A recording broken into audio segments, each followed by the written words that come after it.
tense and difficult day, obviously. When you're talking about Justin Verlander, an icon, one of the greatest pitchers in franchise history, it's not an easy thing to do. But I think at the end of the day, it was the best thing for both parties. He's going to go to Houston now and hopefully help them win a championship. He'll be a tremendous asset to them. He'll be what they need. And of course, we get some good, fine prospects to help our rebuild and move forward. Whenever his careers end, he will people looked at as a Detroit Tiger. I mean, he's had a tremendous run here as a Tiger. He's one of the best pitchers in the game and has been since he stepped foot on the Major League field. You know, it's not easy to trade a guy like that who's really an organizational icon. And I know it was a very difficult decision for Al, but I think he felt like the organization was at a turning point where they needed to get younger, and unfortunately, when you make that decision, sometimes you end up trading away very popular, very talented players. Justin Verlander was the iconic face of the Detroit Tigers for 12 seasons. However, both parties are now going in opposite directions, diving into full rebuild mode, while Verlander still wants to chase a championship. So after the dust settles on his trade to Houston, what should we make of the aftermath? Zachary Reimer is an MLB writer for Bleacher Report. He joined me on Friday to provide you with some answers. So first of all, Zach, we want to take the time and welcome you to the Two-Man Advantage podcast, and we're excited to talk some Detroit Tigers baseball with you this afternoon. Thanks for having me. I'm delighted to be here.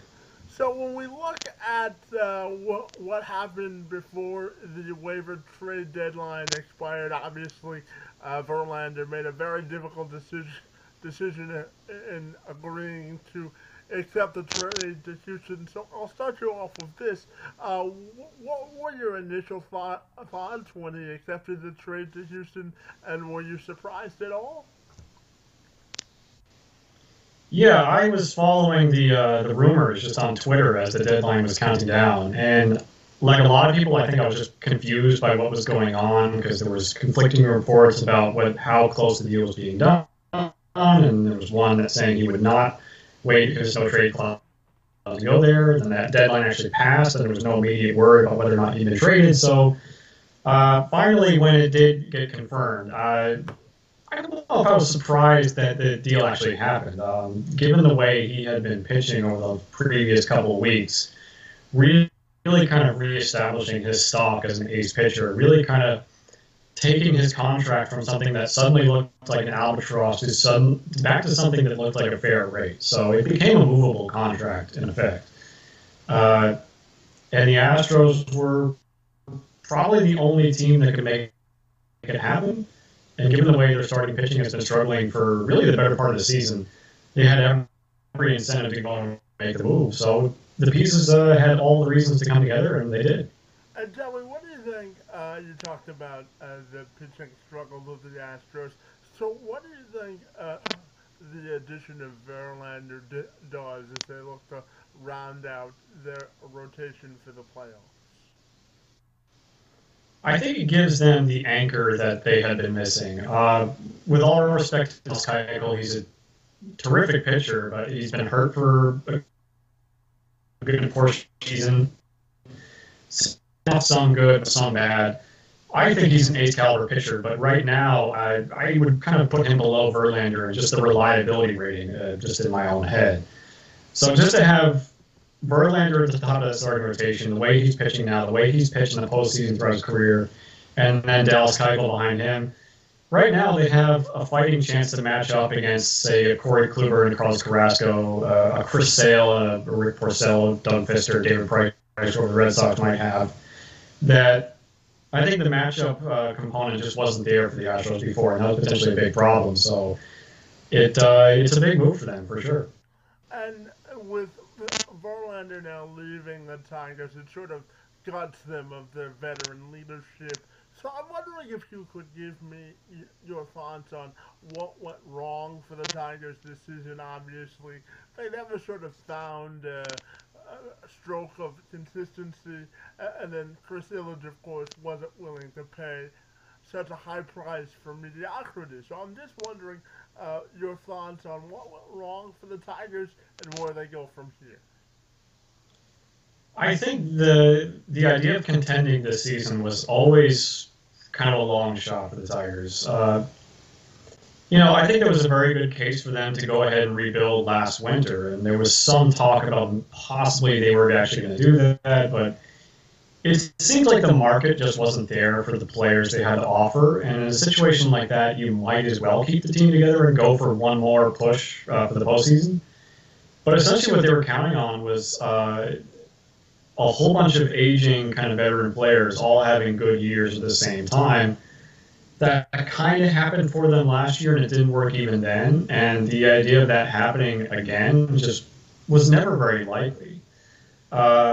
I don't think they expected Miguel Cabrera to fall as far as he have. I don't think they expected Ian Kinsler to have a bad year. Victor Martinez has been kind of, you can kind of go on and on down the line and say, well, they didn't expect it to be this bad, this bad, this bad. But it was like I said, it was never really likely. And what they've done over the past month or 6 weeks or whatever it is, essentially just accept reality that what they had was no longer good enough. It was basically the same pieces that they had been kind of playing off for years at this point. So it was time to let it go. The process is not finished either. They still have quite a few big-name players, quite a few contracts that they could potentially look to move. But right now it's pretty much full-on rebuild from here on out. And talk to me about the prospects that Tigers get on in all these moves. How do you think they can expedite the rebuilding process?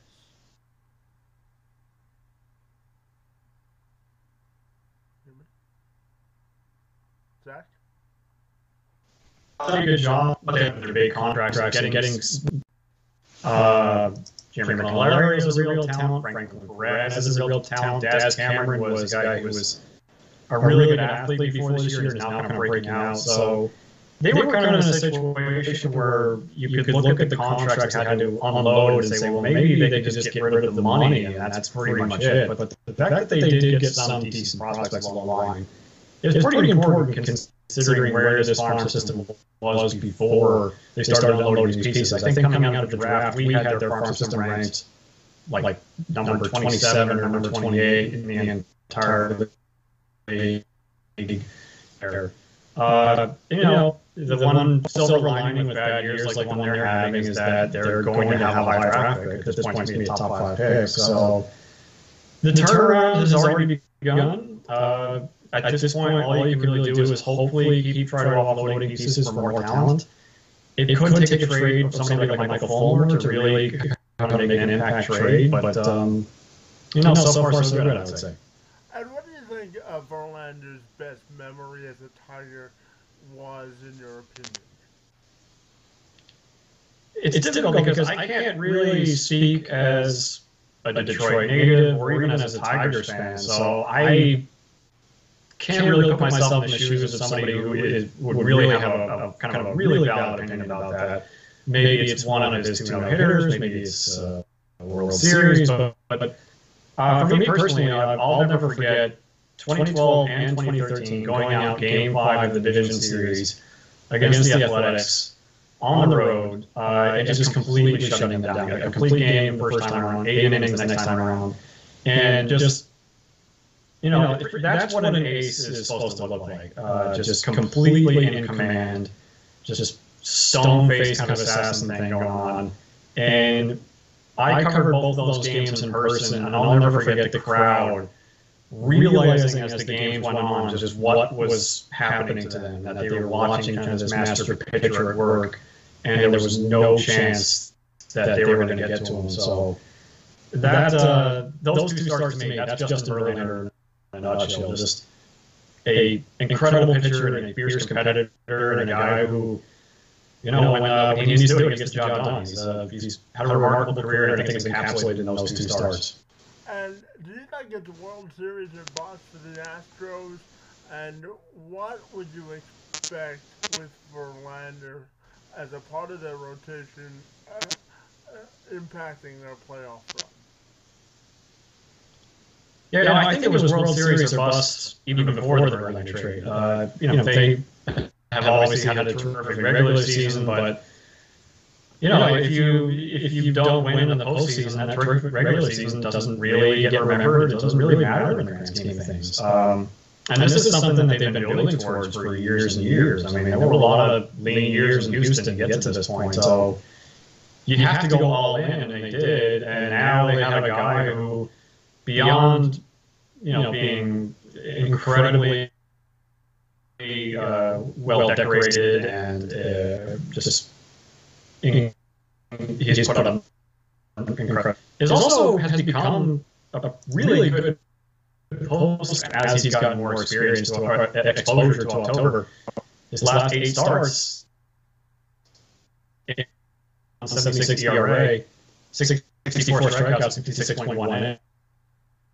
It's not matched Mumgarden in the 2014 postseason, but that's really, really good. So having that experience, just having that competitive drive, just the talent of Justin Verlander it's a major addition for them. It definitely boosts their World Series chances.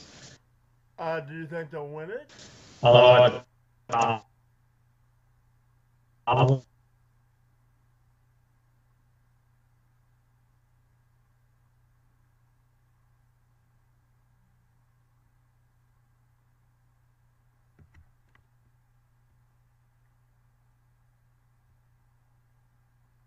We don't know if they can get through the Canadians. I mean, they're on fire right now. Even if they're dangerous through it. That's pretty good. Cleveland, right? To be honest. And how do you think Avila's handling of all of the moving parts should be viewed around baseball? Do you think he's done a good job? Yeah. I think when he took over the reins in 2015, he was walking into a very difficult situation. It was pretty clearly a team that was with a contention window that was closing, and as we talked about previously, he inherited all these aging players, all these big contracts. That first offseason, he goes and signs Justin up to Jordan Zimmerman. Basically, it was kind of like a last gasp to make something happen. It just didn't work out. So, I think it is fair, especially in retrospect, whether or not he could have gotten more for J.D. Martinez, who was a great hitter at the time and is completely taken off the Arizona Diamondbacks. Right now, it's really kind of obvious what a huge trade chip he was. But, at the time, maybe that was the best offer available. It's certainly plausible. And as I kind of hinted at earlier, the fact that he was able to get some decent talent in return while jettisoning the Verlander contract, the Justin Upton contract, that's not a small feat. Ultimately, on his career and his tenure as general manager as a whole, the jury's kind of out still because it's only been a couple of years. So let's see how. So far, I think he's doing okay with the rebuild. I think the big test will be this winter to see if he can kind of push the envelope any further with any of these big contracts and maybe get some more prospect talent in return. So we'll see. And just bringing it full circle, do you think that the Tigers will go through sort of a long rebuilding process, or how long do you think this rebuilding process will take? In this day and age, I think typical rebuild is 3 or 4 years, maybe 2 if you're really lucky.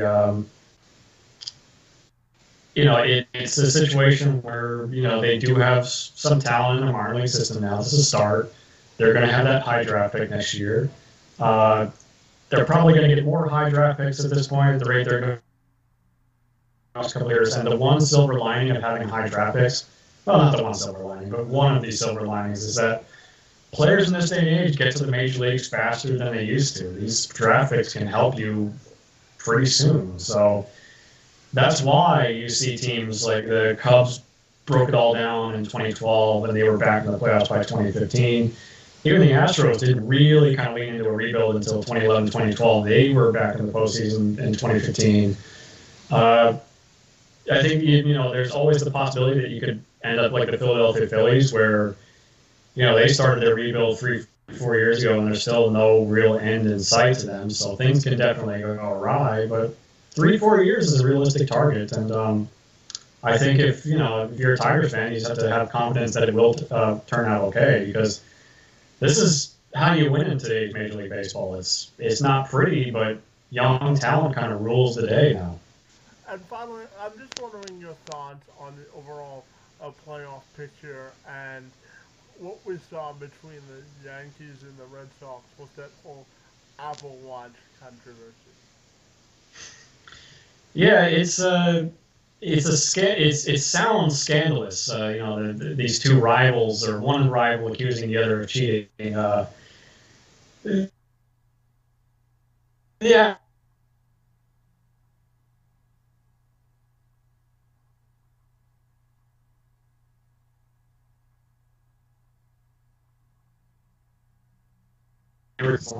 That kind of irked stealing signs. Just they were so obvious about breaking the rules of having a piece of technology in the dugout. So I kind of shrug my shoulders. I don't think it's that big of a deal, and it will kind of blow over at this point.